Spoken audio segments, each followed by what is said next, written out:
In this episode, I'll be reviewing the radioactive Asahi Pentax Super Takumar 50mm f1.4.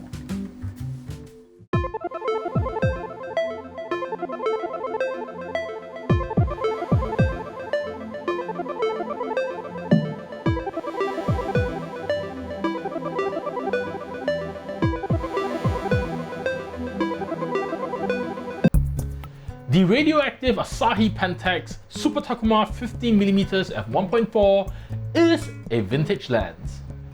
It was an amazing lens at the time, and today I'm going to see how well it holds up with modern standards. But before I begin, let me quickly go through some stuff about this lens. It was made for the Carl Zeiss M42 screw mount during the 1960s, and the build quality is excellent. The body and mount is completely made out of metal. I mean, the lens is over 50 years old, and yet it still feels solid in my hands. Not even a screw loose. It has a clicky aperture ring that opens up to f1.4. And due to the use of thorium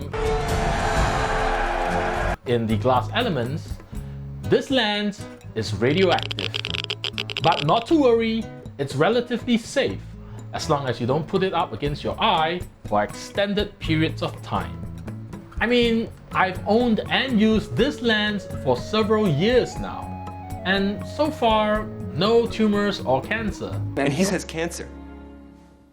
Also, the earlier version of this lens had 8 glass elements, and is rumored to perform much better.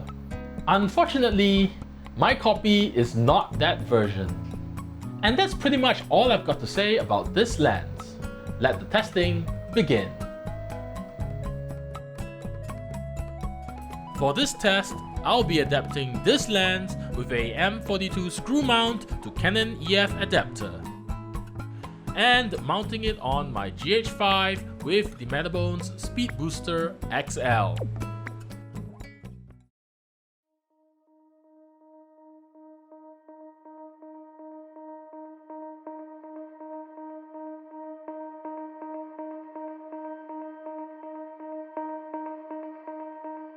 Okay, first up is the bokeh, and it's not bad. Not the smoothest, but still pretty good.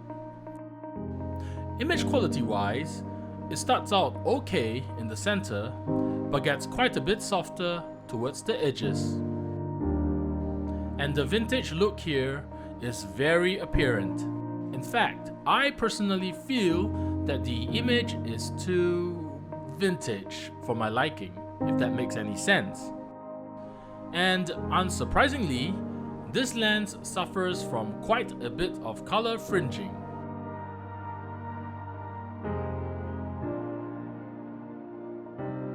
Flaring is a problem, but other than some ghosting, there is still decent amounts of contrast, and considering that this is a 50-year-old lens, I suppose this is a very good performance. Next, let's see how sharp this lens can get when I stop it down.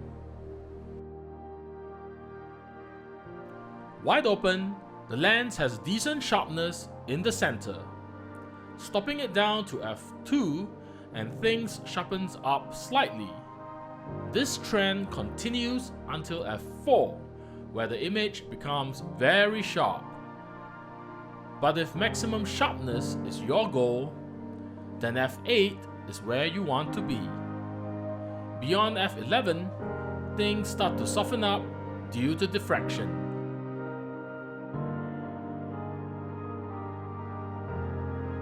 When it comes to vignetting, there is only a tiny bit when shooting wide open. Stopping it down to f2.8 and it's mostly gone.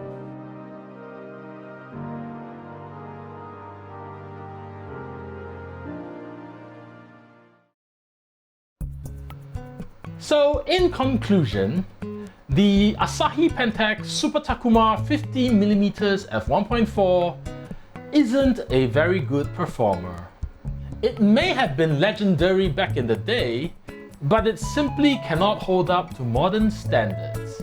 I mean, even the beer can lenses perform better, and those are zoom lenses.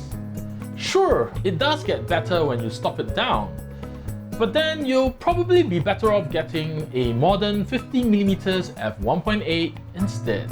To be fair, this lens is about 50 years old now, so it would be pretty amazing if it performed well. And I know some of you vintage lens people might be thinking that you get this lens for the vintage look and not the sharpness. But I personally feel that the images produced by this lens are just way too vintage for my liking. But if you love the look, or if you're just a collector of vintage lenses, then you'll be happy to know that this lens goes for under $90 on eBay. Until next time, see ya!